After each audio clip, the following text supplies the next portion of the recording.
If you spent any amount of time on YouTube trying to learn how to start a business, my guess is you've come across a dozen videos from people claiming to make thousands and thousands of dollars a week dropshipping. What is dropshipping? Well, basically it's creating a website that resells other people's products. A lot of the times these products are made overseas and sold on websites like AliExpress. And you're probably thinking to yourself, hot dang, how are these guys making thousands of dollars per week? I want to learn how to do that. I probably just sounded like your grandpa just then. What I want to talk to you today is about 5 things these dropshippers are not telling you. The first thing most dropshippers aren't telling you about is all those screenshots that they're showing them making thousands and thousands of dollars, sometimes hundreds of thousands of dollars, that is top line revenue. That is their sales numbers. That is not their income. That's not profit. That is top line sales. And so while those numbers look fabulously large and super exciting, most of the time the amount of money they're actually making from that business is much, much, much smaller. So how can I say that? How can I make that claim? Well, it's because I've done it before. So I've been in online sales and e-commerce and direct marketing for about 20 years. And I actually took it a step further. Instead of dropshipping, I actually created 3 of my own product lines and worked with manufacturers in the United States to design the product, develop it, produce it. It got shipped to a little warehouse that we had in Texas, and then we shipped products from there all over the United States. And what was great about it is I got to actually build my own product, and not only that, but we had much better margins than you typically would see with dropshipping. So we were selling our product for $89, and it cost us about $2.48 each to make. And so I had really good margins. I was charging 30 times what it cost me to actually make the product. And they were great quality products that competed well with other things on the market. So that's super important. What's great is during that experience, over 3 to 5 years, we actually sold about $40 million of product online. And so it's not to brag or anything, it's just $40 million, I promise you, is not what I was taking home. That was not my profit, and we had excellent margins. Margin is essentially the difference between what you can charge for the product and what it costs to deliver it to the customer. And it's the lifeblood of any business. The larger your margin is, the more room you have to spend on ads and other ways to acquire customers. And so in our case, we were spending almost $60 to acquire a new customer in ads.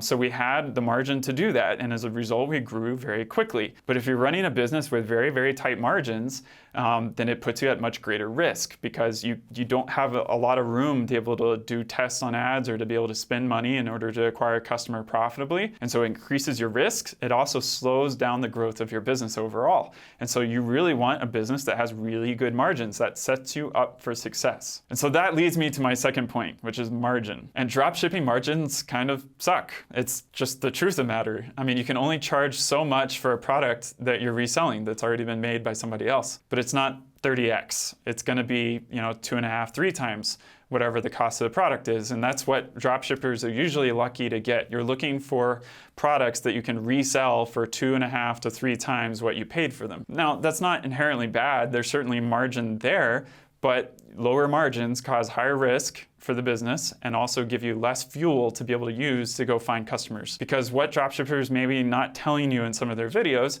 is that not only do you actually have to launch the website and all those simple things, but a lot of times they're offering free shipping. So remove shipping costs right from the sales price of the product. But even a larger cost is how much money they're having to spend in advertisements. And that is the key, is that customer acquisition costs or ads. Most of the time they're promoting, Facebook ad campaigns, which are, by the way, some of the most expensive ads on the internet, are very, very expensive. That leads me to point number 3, which is kind of a big one, frankly, which is no matter what kind of business you start, whether it's a dropshipping business or a product or service that you make yourself, there's no guarantee for success. Now, the problem with dropshipping, not only do you have a chance of it not succeeding, but you actually have a chance of losing quite a bit of money trying to make it work. To set up a dropshipping company, you're launching the website, you're putting products on that website. That's the easy part. It's relatively inexpensive, if not free. The tricky part is that you have to be able to run ads profitably to drive people to your website to make purchases. And so a lot of these sites are talking about running Google ads or Facebook ads, but the problem is you're actually having to run a lot of different ad campaigns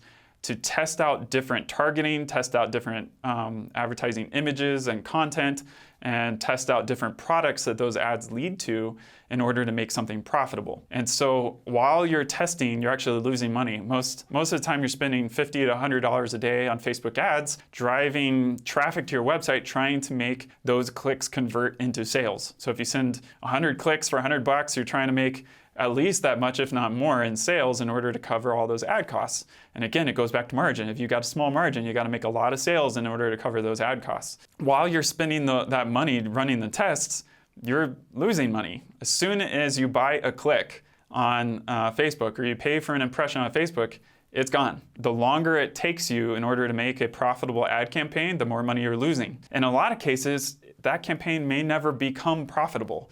And so you have this kind of time period where you're trying to find a winning formula. You're trying to find a hot product people are interested in. You're trying to find an advertisement with great creative and great text and great call to action that actually gets people to click on it and buy. And not only that, but you're trying to find the right audience for that ad. So, demographics, men versus women, age groups, education levels, like all these different things, interests. And you're trying to get the right customer with the right ad and the right product.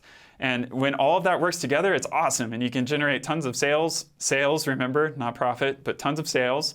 And things can work out. But it's like hitting a home run. Sometimes it works, sometimes it doesn't. And if you're thinking as a teen that this is the first business I want to start, I would caution you heavily. Running ad campaigns, I've done it for 2 decades. I've spent probably about $15 million in online ads across platforms like Facebook, Google, hundreds of other websites. And I can tell you it's an art form that you have to learn, and it doesn't happen overnight.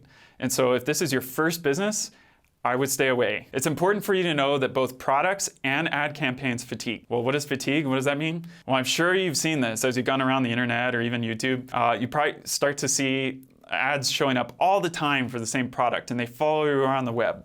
And so I know a few years ago, there was a huge campaign for the brightest flashlights you've ever seen. And so all of a sudden, I started seeing ads on Facebook, ads on Google, ads on ESPN, ads on New York Times. And all of a sudden, flashlights are everywhere. And the first few times I thought of the ads, it's like, that's kind of interesting. I may have even clicked on one of them.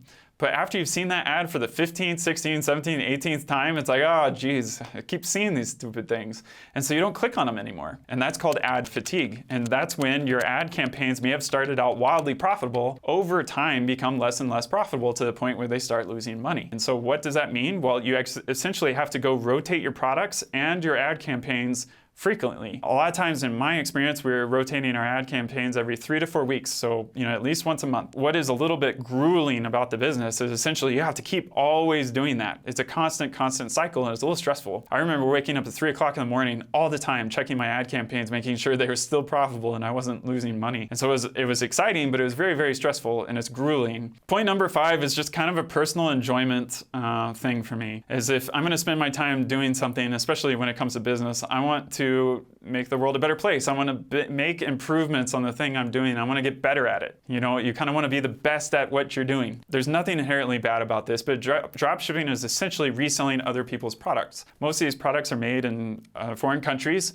and you really don't have any control over the design, the quality, the look and feel. You can't make improvements over time. It's not your product in the first place, so you can't really take ownership of it. If the customer has a bad experience with it, all you can really do is refund them. You can't really do much to say, hey, I'll take it back, I'm gonna make an improvement, I'll send it to you, or I'll let you know when we've got the next version out. And it's just kind of a general lack of control. And so dropshipping essentially is a marketing business, marketing other people's products. Again, not inherently bad, it's just something you need to be aware of. And for me, I find more fulfillment in actually building things for myself and having the control of being able to improve those things over time. So I can tell you from almost 2 decades of experience and starting over a dozen companies, that today we like starting businesses where if you wait, you win. It's where if you can start a business that's low risk, that if you treat a customer right, they tell other people about their experience with your business, and then you get more customers, and then they tell more people, and you get more customers, and then they tell more people, and you get word of mouth growth, or you find other organic or inexpensive ways to advertise your product or service in your business, and you grow. And this takes time. You have compounding effects. If anyone says, here's the get rich quick scheme, it's a scheme. Business just takes time. And if you can stick with it for a year or 2, you're gonna get outsized returns if you do the right business model. So we always look for businesses that generate long-term value for customers, and also businesses that generate repeat purchases. Because again, going back to the model, if you have to spend money to get customers to your website to make purchase from you, that's very expensive. But if you can get them to just buy from you another time, you don't have to spend ads again. They already know about your business. And so it's so much cheaper and so much more profitable. You have so much better margin and lifetime value of a customer if you can generate repeat purchases. So those are the types of businesses we really like. If you're serious about becoming an entrepreneur, my best advice for you is just get started. And I believe in that so much that we actually created a video that walks you step by step through the process of launching a business in just 5 days. So literally 5 days from right now, you could be making your first sales and hopefully profit as well. So to get started, just go ahead and click the link and we'll see you in that video.